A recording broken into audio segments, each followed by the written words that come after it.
estos casos, todos se comprometen a fijar el precio que fija el cártel, todos los oligopolistas, y como consecuencia de eso suelen obtener un beneficio más elevado. ¿Qué es lo que ocurre con los cárteles? Que son muy poderosos, pero son muy inestables, porque si bien logran aumentar el precio por el acuerdo entre los productores y limitando absolutamente la competencia, el incentivo, una vez que se ha logrado el aumento en el precio, el incentivo a vender por encima de lo que dice el cártel o reducir el precio intentando vender más, es decir, el incentivo a obtener un tipo de ventaja a partir del acuerdo firmado es muy grande, con lo que casi todos los cárteles suelen romperse por la codicia de algunos de los oligopolistas que rompen ese acuerdo. También existe una solución que es la colusión tácita, es decir, una colusión sin necesidad de que se firme un acuerdo entre los productores. En este caso está descrito por un economista, por Sushi, el cual expuso un modelo de demanda quebrada. Según Sushi, ningún oligopolista tenía incentivo a competir en precios, puesto que si subía los precios, eso haría que ningún otro productor le siguiese, con lo que sus ingresos se reducirían mucho. Es decir, si por ejemplo ahora mismo Ford eleva el Ford Fiesta 3.000 euros, eso hará que si no le sigue el resto de marcas, pues no se venda ni un solo Ford Fiesta y el resto de vehículos de su segmento, no Opel, Peugeot y tal, se llevarían esas ventas. Pero en cambio tampoco tiene incentivo a reducir precios, porque si redujese precios, todos le seguirían, con lo cual sus ingresos también se reducirían. Por ejemplo, si Ford Fiesta, en vez de decidir incrementar el precio a 3.000 euros, decide reducir el precio a 3.000 euros, estaría forzando al resto de productores a seguirle, puesto que si no, los únicos coches que se venderían de ese segmento serían Ford Fiesta y no se venderían Opel, ni Renault, ni Peugeot, con lo cual todos se verían forzados a reducir el precio en 3.000 euros y prácticamente la cantidad de mercado no aumentaría, y si aumentase no compensaría la reducción en el precio tan fuerte. Como consecuencia de esto, nos dice Suisi, ningún oligopolista tiene incentivo ni a subir el precio de mercado ni a reducirlo, con lo que los oligopolios suelen competir en otras cosas que no son precios, en la calidad, en la imagen, el servicio, etcétera, etcétera. Estos son la teoría de juegos, dilemas matemáticos que se pusieron de moda en el campo de la microeconomía en la década de los 60, que intentan ver cómo en situaciones de oligopolio se puede dar incentivo a una solución más o menos racional. Estas situaciones de incertidumbre y competencia se estudian en el segundo curso de bachillerato, por lo que ahora mismo no son tan importantes. Bien, vamos a la solución de la competencia monopolística. La competencia monopolística es una solución muy parecida a la competencia perfecta, pero en el cual existen marcas. Es decir, la competencia monopolística es una competencia perfecta con marcas, con bienes diferenciados. Este ejemplo de competencia monopolística podría ser un mercado, pues qué sé yo, el de las peluquerías o el de los bares, ¿de acuerdo? Es decir, mercados muy atomizados con muchos productores, pero que cada uno de ellos tiene su pequeña marca o su pequeña diferencia. Vamos a un bar porque nos gusta cómo pone la tortilla, o nos gusta la gente que va, o nos gusta el ambiente que hay. Y eso le otorga un pequeño papel de monopolista al dueño de ese bar. Puede incrementar un poquito los precios sin que se le vaya a la gente, pero solo un poquito. Es decir, si te gusta mucho el pincho de tortilla de un bar, pero te lo pone el doble de caro que en el bar de al lado, pues probablemente a lo mejor muchos de sus consumidores cambiarán de bar, dado el precio tan elevado de la tortilla. Bien, en este caso se da una solución muy parecida a la competencia perfecta, muy eficiente, con unos precios muy cercanos al beneficio normal, pero un tanto más elevados que en la competencia perfecta. ¿Por qué? Por los costes de diferenciación. Es decir, el hecho de tener una tortilla buena o un buen ambiente o una buena música, eso incide en que ese producto sea algo más caro que el bien homogéneo de la competencia perfecta. Si los bares fueran competencia perfecta, todos los bares de España serían absolutamente iguales, no habría ninguna diferencia. Se llamarían igual, la tortilla sabría igual, todos tendrían la misma marca de refresco, etcétera, etcétera. En cambio, la competencia monopolística no es así y eso induce a tener unos mayores costes por la diferenciación del producto. ¿Son estos costes algo socialmente malo? ¿Sería una solución parecida a la del monopolio? ¿Cabría hablar de un coste social de la competencia monopolística? Según Chamberlain, opina que no, porque son costes los de la diferenciación que son costes deseables, puesto que a todos nos gusta elegir, no nos gustaría vivir en un mundo donde todos los vales fueran iguales, sino que nos gusta ir un día uno u otro en función de lo que nos apetezca, por lo que no cabría hablar de este coste social dada la diferenciación y la publicidad. Bien, el punto 6 lo dedicamos a los fallos de mercado. Ya, el punto 6 lo dedicamos a los fallos de mercado. Como hemos dicho en el tema anterior, todas las soluciones de eficiencia máxima que hemos adjudicado al mercado lo hemos hecho a un tipo solo de mercado, que es el mercado de competencia perfecta. El mercado de competencia perfecta tiene unos supuestos tan exigentes que hacen que en la realidad no exista. Se habla mucho de que podría ajustarse a una situación de agricultura, pero sería la agricultura clásica.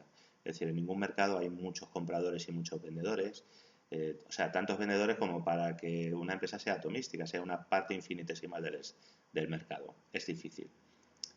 Podría ser los bares y las peluquerías que hemos hablado, pero entonces en este caso el bien no es homogéneo. Hemos dicho que es bien diferenciado y que sería competencia monopolística. Es decir, tendría que haber muchísimas empresas que produjeran absolutamente el mismo tipo de bien, información perfecta que no tuviese coste el obtenerla, es decir, cualquiera que vaya a comprar o vender el producto tiene a su disposición la información de todo lo que se vende, de las características de cada cosa y de los precios de cada cosa sin coste alguno.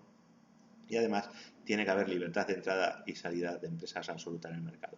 Es decir, si tú prestas 100 euros a un amigo, eso te convierte ya automáticamente en un banco, sin otro requisito de capital mínimo ni de normativa al respecto.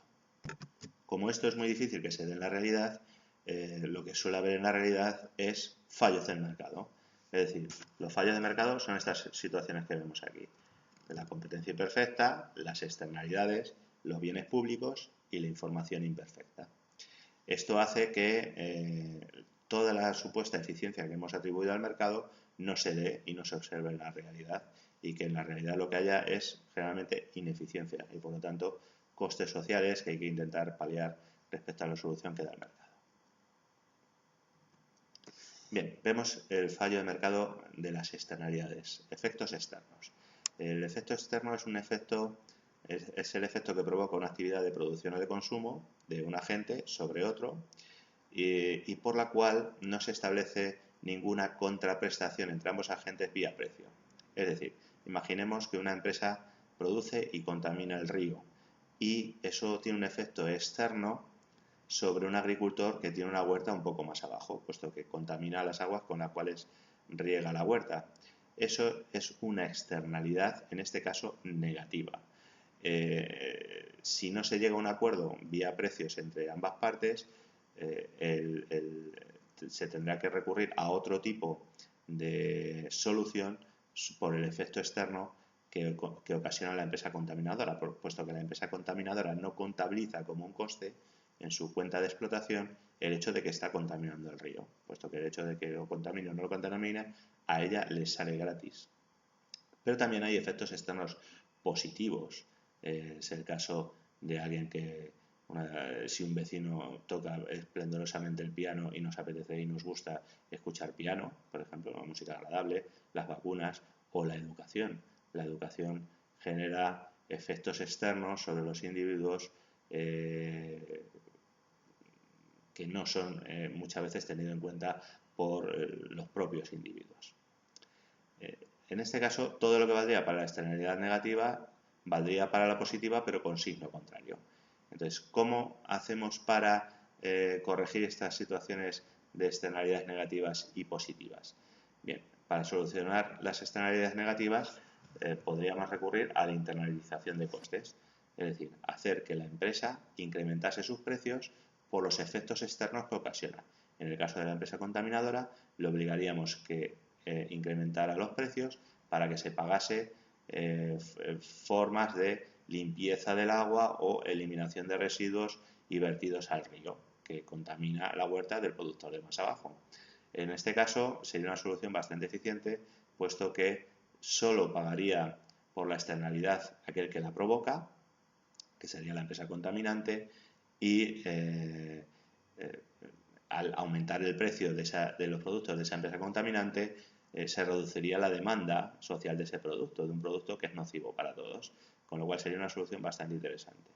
Pero también está la solución de los impuestos y tasas. Impuestos que se denominan piguvianos, por Arthur Pigou, este economista que tenéis aquí, que estableció el principio de quien contamina paga.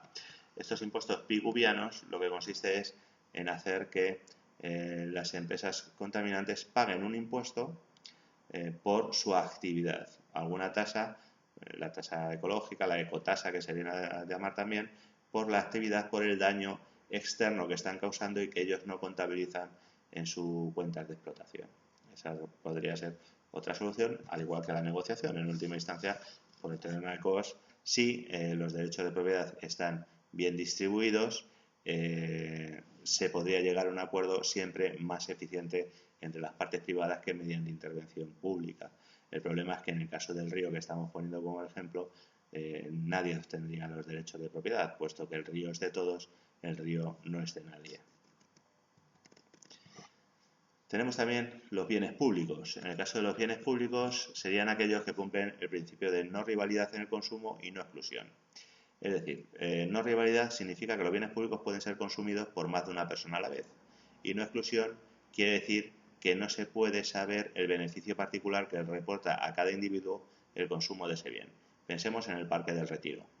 El Parque del Retiro es no rival, puesto que una vez que está ya creado, el coste de que yo entre al Parque del Retiro a disfrutarlo es prácticamente nulo. El desgaste que voy a hacer del parque es nulo, prácticamente nulo. Y no es muy difícil de precisar qué beneficio marginal a mí me reporta como consumidor del Parque del Retiro el hecho de que exista. En cualquier caso, además, siempre tiene el problema del free rider o consumidor parásito, puesto que yo no tengo ningún tipo de incentivo a revelar que el Parque del Retiro para mí es algo esencial o es bueno y estoy dispuesto a pagar por él, puesto que sé que si digo que no estoy dispuesto a pagar nada por el Parque del Retiro, siempre existirá ese parque. Es decir, se tendrá que regular su financiación por otras vías. Con lo cual, el incentivo a ser un parásito y consumir el bien público de forma parasitaria es muy fuerte. ¿Qué es lo que ocurre? Que en estos casos no se puede llegar a un precio, es decir, no se puede establecer un precio por el uso del parque. Y este tipo de bienes públicos muchas veces se tienen que financiar fuera de mercado, pues a través de impuestos u otras soluciones que no sean un precio de mercado. Tenemos también la información imperfecta. En este caso se debe a situaciones normales en las cuales la información no es perfecta, como suponíamos en el caso de la competencia perfecta. Es decir, el obtener información sobre algo, imaginemos cuando queremos cambiar de coche o queremos comprar un móvil o un ordenador, implica un coste, un gasto de tiempo. Y el hecho de tenerla significa tener un poder en la negociación a la hora de fijar el precio de ese tipo de bien.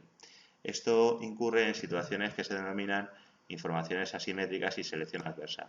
Es decir, cuando yo me compro un tipo de bien sobre el cual una de las dos partes no tiene toda la información y la otra sí, o tiene mucha mejor información una parte que otra, la información es asimétrica y se incurre en una situación de riesgo de selección adversa o de riesgo moral.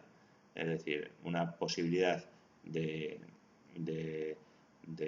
realizar un mal intercambio y en tanto un temor por parte de la persona que se considera peor informada a ser timada. Eso acarrea unos costes que no son tenidos en cuenta en el modelo clásico de competencia perfecta. Bien, hasta aquí nada más por hoy. Esperamos teneros en el próximo tutorial. Muchas gracias por vuestra atención.